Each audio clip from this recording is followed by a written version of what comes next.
La galibe illallah. Bunu öğrensin.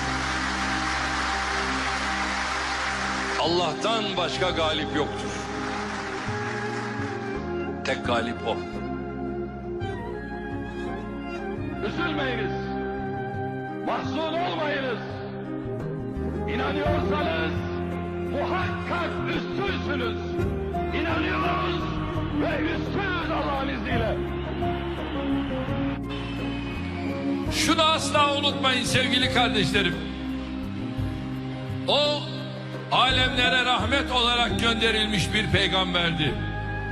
O Yaradan'ın Habibim diye seslendiği efendilerin efendisiydi. O Hatemül Enbiya idi. O son peygamberdi. O Miraç'ta peygamberlere namaz kıldıran imamdı. O insanlığın kılavuzuydu, rehberiydi, önderiydi. Onu ve ashabını aç bıraktılar.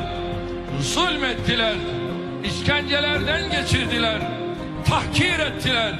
Dışladılar. Toplumun dışına ittiler. Dayanamadı.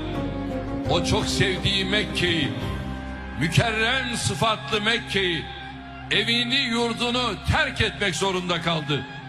Sığındığı bir mağarada yol arkadaşı Hazreti Ebubekir radıyallahu anh Efendimiz onun hüzünlendiğini görünce dudaklarından şu ilahi mesajlar döküldü.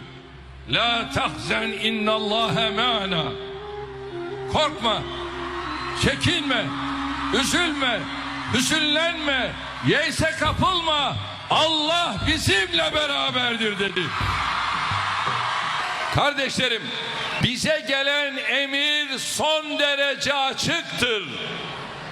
Festakim kema ümirt. Emrolunduğun gibi dosdoğru ol.